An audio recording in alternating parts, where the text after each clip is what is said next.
Hi everyone, this is North, a place for real stories of real people, making this world better through their courage, kindness, and responsibility, even when a different choice would have been easier. Today we'll look at 3 of them. Let's begin with a restaurant in Myrtle Beach, South Carolina, with an old cabinet, a sunglasses case, and a surprise that nobody was expecting. Sak Yiengjuntuek owns Lemongrass Thai restaurant. He had taken over a space that previously belonged to another restaurant. Not long after, a fire in a nearby business caused a power outage that lasted for months, halting Sak's restaurant operations. That's the background. And that's already a lot for any small business owner.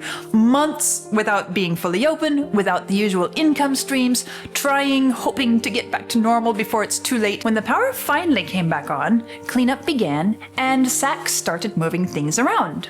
One of those things was an old cabinet that had been left behind. Inside the cabinet, he found a sunglasses case, and inside the sunglasses case was cash. $12,000.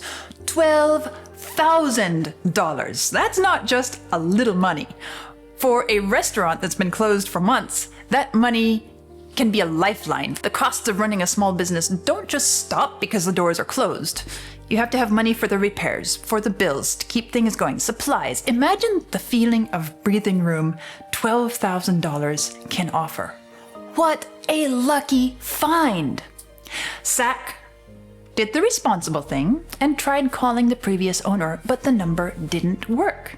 This could have easily been the end of the story, not in a dramatic, villainous way, just in a very ordinary human way. He could have said, "I tried," or "too much time has passed," or "maybe it was abandoned," or even "maybe this is my lucky find after such an unlucky stretch." But no. And this is why I love this story and I admire Sak. Because he kept treating the money as if there were still a person attached to it. And eventually, he found that person. When Sak finally found a working number and reached the previous restaurant owner, he learned that the man was seriously ill. He had cancer, and he really needed his money. And Sak gave it back. Now, of course, it feels good knowing that the money was genuinely needed and appreciated by its real owner. But that's not why I admire Sak. It could have belonged to a millionaire and the story would still, for me, be just as compelling. Because it's a testament to one man's integrity and honesty. Not when it was easy to do right, but when it would have been very easy to choose a different path and not feel that it was wrong. Indeed, even to believe that it was his lucky day. This kind of integrity is not built in a day. It's the practice of a lifetime. It rarely makes the news. It lives in the ordinary, unobserved, daily moments and actions that nobody sees. And then it lives in the second phone call after the first one fails. It lives in the refusal to allow convenience to sound like innocence. It lives in remembering that lost money is not ownerless money. Sak found $12,000 that he could have kept. And instead, he made more than, we might say, reasonable efforts to give it back.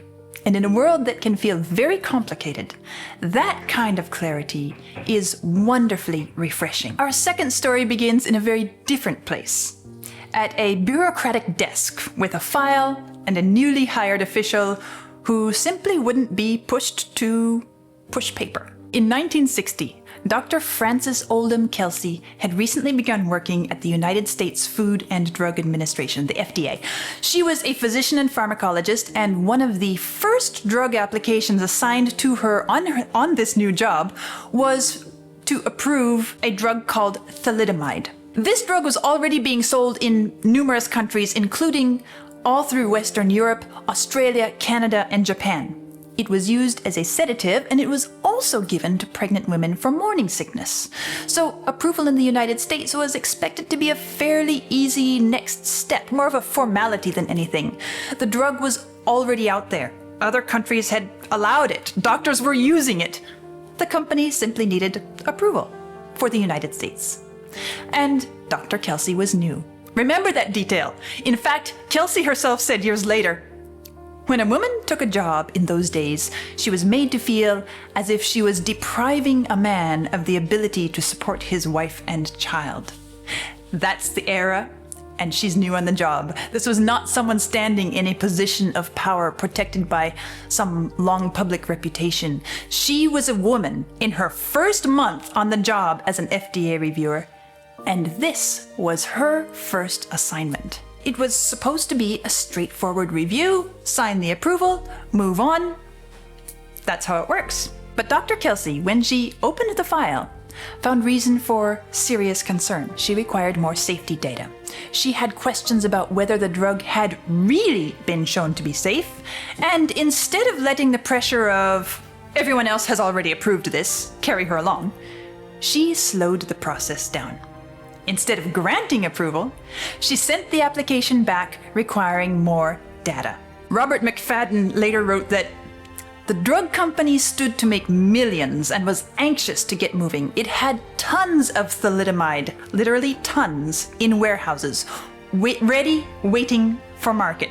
And 1,000 American doctors had already been given samples for investigational research. The company pressured her with an onslaught of letters, phone calls, and executive visits. They called her a fussy, stubborn, unreasonable bureaucrat. They even tried to go over her head by contacting her supervisor, telling him that her letter requesting more information was libelous. And still she refused. She rejected that application 4 times, each time requiring better scientific data. A simple signature, that's all they wanted. But she stalled the process for nearly a year. Now, I want to make clear that in this case, she wasn't just operating on a hunch. The data the company kept sending was truly woefully incomplete and intentionally misleadingly skewed. So her actions were entirely appropriate. And then the truth began to emerge. In countries where thalidomide had been widely used, the damage was devastating. Thousands of babies were born with severe birth defects. Some were born with missing or drastically shortened arms and legs. In some cases, hands or feet appeared close to the shoulders or hips. The drug could also damage internal organs. Many babies did not survive, and many families carried the consequences for the rest of their lives. But in the United States, one single person sat at her desk and chose fact over fad. Her refusal to give in to the massive pressure campaign applied to her, to not shrug and say, "It's probably going to be okay," saved thousands of families from irreversible tragedy.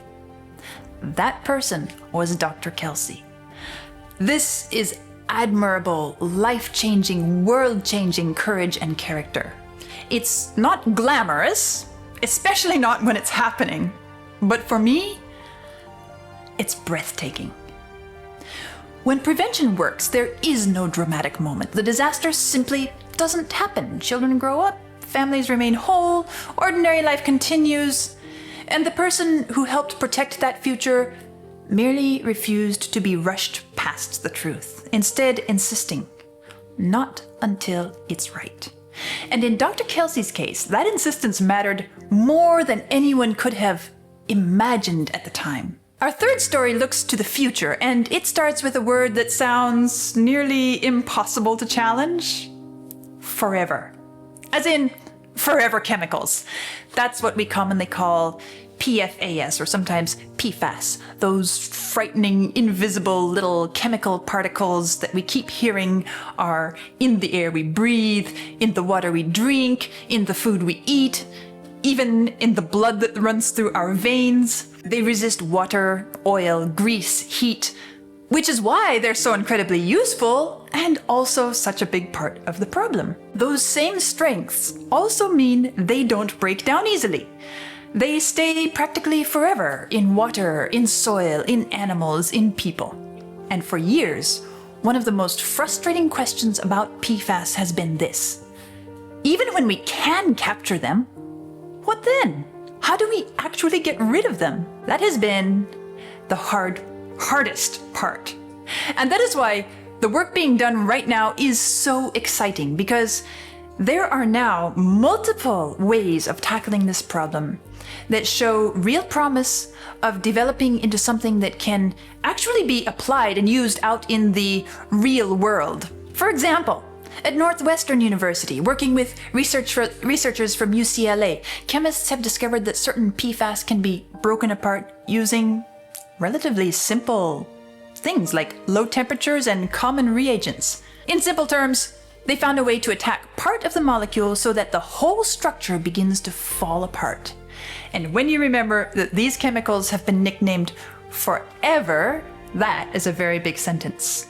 The structure begins to fall apart. Another hopeful approach comes from Battelle with a system called the PFAS Annihilator, powered by something called supercritical water oxidation. Okay, that sounds supercritical sciencey lingo, but basically, under very high temperature and pressure, water behaves in a special way that can help destroy PFAS in contaminated liquids, including things like landfill leachate and firefighting foam waste. And then there is one of my favorite directions, because it feels almost, we might say, poetic. Biology. At the University of Buffalo, researchers studied bacteria taken from contaminated soil where PFAS had already been present, and found that some of these bacteria already in the soil could actually break apart the stuff that makes certain PFAS so stubborn. Let's just sit back and enjoy that for a minute. In the very soil where the problem exists, scientists may be finding organisms that have begun to show us a way out of the problem. I love the idea that one of the most ancient kinds of life on this planet, bacteria, which have been in existence for forever, we might say, might actually be one of our best tools for dealing with chemicals that last forever.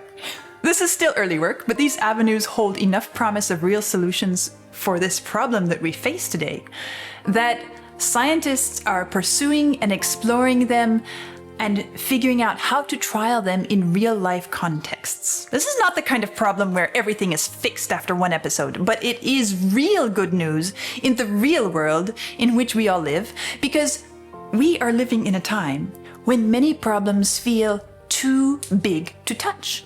Too technical, too expensive, or simply too late.